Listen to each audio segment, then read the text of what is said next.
So we're going to do an oil change today on the 5.9 Cummins 2006 5.9. Not just an oil change, but we're going to also do a fuel filter change and an air filter change. And we're going to take a sample of the oil from a company called Blackstone. The instructions say to take the sample in the middle of the drain of the oil. So this takes roughly 3 gallons of oil, so somewhere in that middle of that second gallon we're going to try to pull the sample and package that up.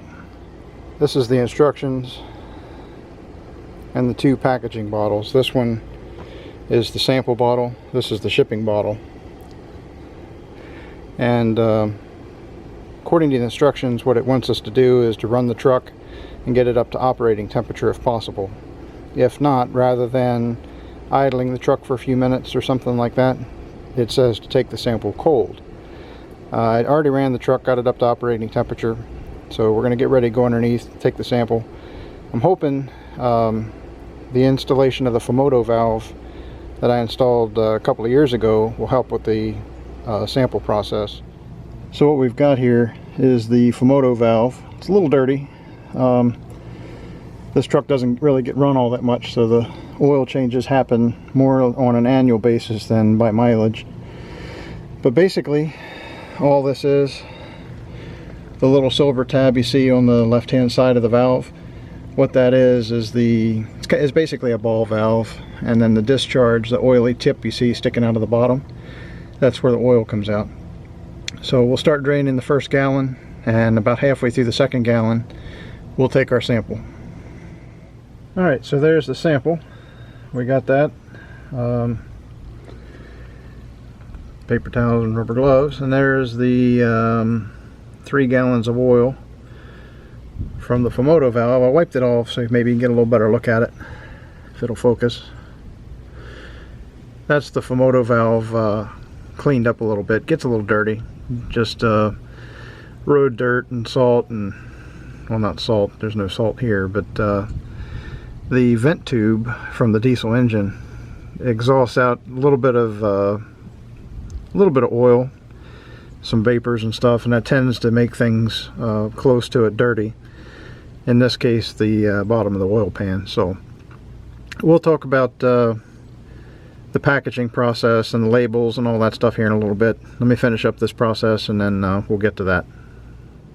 Okay, so as I mentioned earlier, under the truck there, we got the oil sample bottled up in the white bottle. So now what we do is we'll have to fill this out, and according to the instructions, you know, some of this is self-explanatory: the name, address, contact, email, phone number, engine, make and model.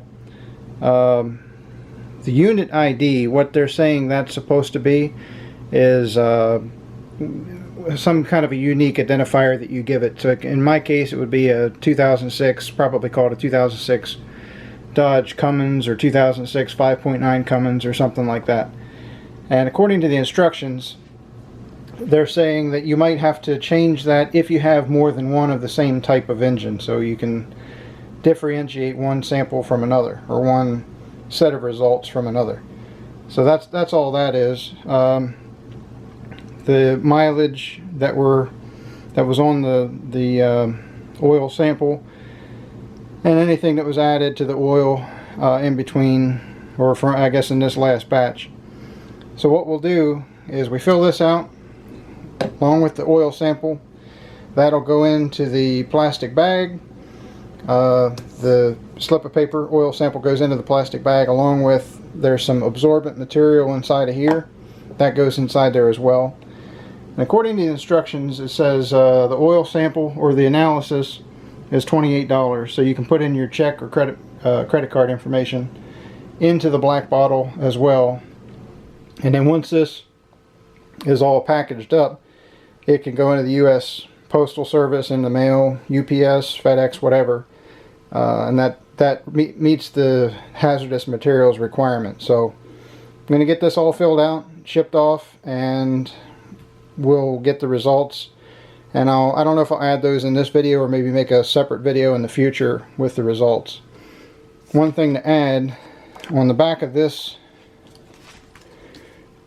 slip of paper, it's kind of small, a little hard to read, But on the back here, it gives you some of the results, or potential results, things that you might be looking at or what to look for. So we can compare that when we finally get the results. So we'll get this all packaged up and sent out, and in, says 1 to 4 weeks we'll get the information back, and we'll go from there.